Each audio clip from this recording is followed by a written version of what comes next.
Hi, my name is Parky. I'm a psychologist, and today I'll be talking about 5 of the evidence-based therapies that psychologists as well as other mental health clinicians often use in their practice, what they are, as well as how you might apply them into your life.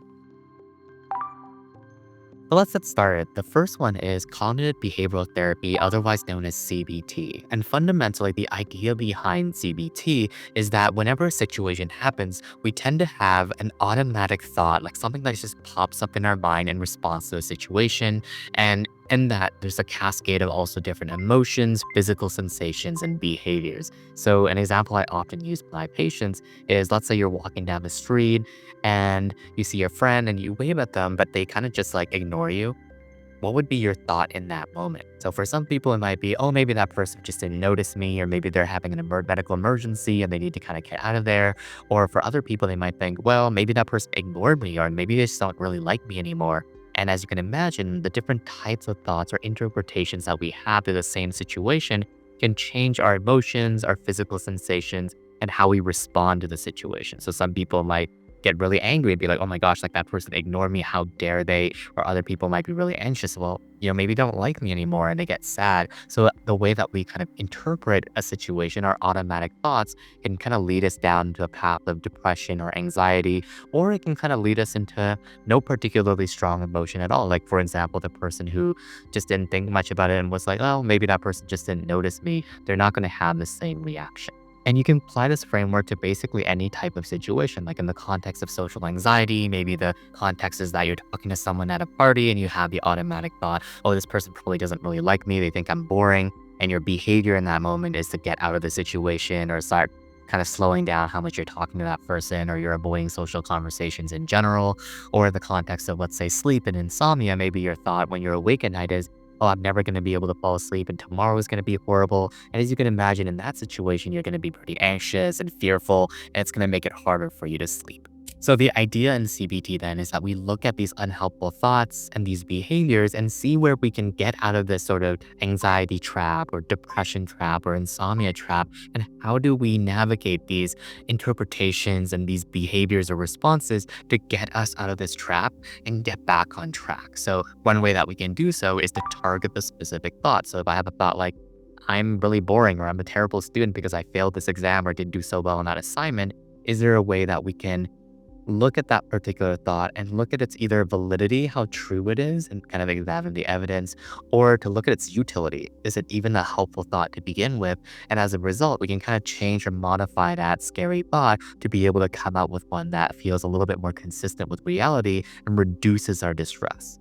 So, alongside targeting thoughts, we can also focus on changing our behaviors, because our behaviors can also maintain certain problems. And a very classic example of that is in the context of anxieties. We all know that avoidance helps us reduce anxiety in the short term, but maintains it in the long term. So, for example, if you're constantly avoiding flying because you're worried that something bad is going to happen if you were to go on a flight, your brain is never going to know whether anything actually is going to happen, whether flying is inherently dangerous. So, by avoiding, we kind of get rid of that short-term anxiety, but we maintain our fear about flying on planes. So in this case, instead of avoiding, our change in behavior might actually be to expose ourselves to things that make us a little bit anxious, get ourselves started with, let's say, talking to people at parties, going on planes, doing things that scare us, to avoid avoiding and actually face our fears, to allow ourselves and our anxiety to reduce over time.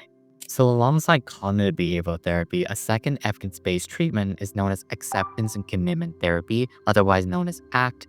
And the difference between ACT and CBT is that ACT focuses on recognizing that we don't always have to move into change mode. We don't have to change a thought. We don't necessarily even have to change our behavior.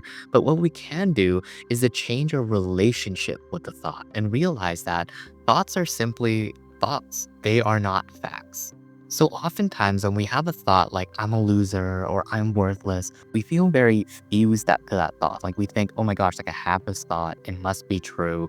It kind of really reflects who I am as a person, and therefore I feel very depressed or very anxious as a result of having that particular thought. But ACT kind of says, wait a minute, I simply had the thought that I'm a loser. I am right here and my thought is right there. So the difference is kind of like, instead of saying I'm worthless or I'm a loser, you might say, I had the thought that I'm worthless or had the thought that I'm a loser. As you can kind of see, it creates a bit of this psychological distance where I'm over here and my thought is over here. It kind of almost disentangles that two experiences, which kind of reduces the power that the thought has on our well-being. And I think the other piece that ACT does really well is it focuses fundamentally on our values, what is important to us, and recognizing that things can be kind of hard, life can be kind of hard, but that doesn't mean we can't still move towards our value. It's kind of like being able to say, I'm afraid and I'm still gonna do that thing that scares me because it's important to my value. So maybe my value is to do well in school or to get towards my professional goals. And it's scary because I have to do presentations and I'm really scared about presentations. And what Dak might say is, yeah, you're gonna be scared. And is it worth it? Is it important to you to still do those presentations in pursuit of your lifelong goals and your values? And the answer probably is yeah. So there's a cute little flowchart that I'll put on the screen right now where it's kind of like, I want to do this. So you do it, or but I'm scared, well, do it scared. So in both cases, regardless of your internal experience, you're going to do the thing anyway because it's consistent with your values. So a third type of therapy is dialectical behavior therapy, otherwise known as DBT. And fundamentally, I think DBT really closely aligns with the serenity prayer, which if you know, it kind of goes like, grant me the serenity to accept the things I cannot change, the courage to change the things that I know I can, and the wisdom to know the difference between the two. So in alignment with the serenity prayer, DBT has this assortment of both change-related strategies and acceptance-related strategies so that we can kind of flexibly navigate through life. So in some cases, certain pain is inevitable. Like if we go through life, we're going to go through changes in our relationships, in our finances, in our jobs. Pain is a natural part of life. But what DBT really teaches us to do is to not allow the pain to turn into suffering. So we can kind of think about as pain is inevitable, but suffering is optional. Like we can experience chronic pain, like I might have some pain in my lower back and I could kind of recognize that that's kind of distressing, but I don't have to necessarily delve into it and kind of think, why is it like this? I hate this. Like this is so terrible. Like you can kind of see how my reaction to the innate experience of pain is probably contributing to even more suffering. So in some cases, some amount of radical acceptance of life's pain can actually help us relieve some of the additional distress. On the other hand, there's going to be some cases where we want to employ more change-based strategies. Like if we're distressed that our room is a mess, we don't have to say, oh, I just accept that my room is a mess. Like I can engage in some amount of problem solving to get it back into place. So you want to be really thoughtful as to, in this particular situation, is it more wise of me to accept my current situation? Or is it more wise for me to do something to be able to change the situation, or some combination of both? You want to stay in your centered wisdom as to what is going to be most helpful to you. One of my clinical supervisors once said that DBT is kind of like figuring out where you are in the teeter-totter of life. Like sometimes we're just accepting and accepting and accepting, and other times we're trying to change everything. And in both cases, this creates a lot of imbalance in our life. So it's important for us to recognize where we are so that we can find that sort of centered wisdom in between the two.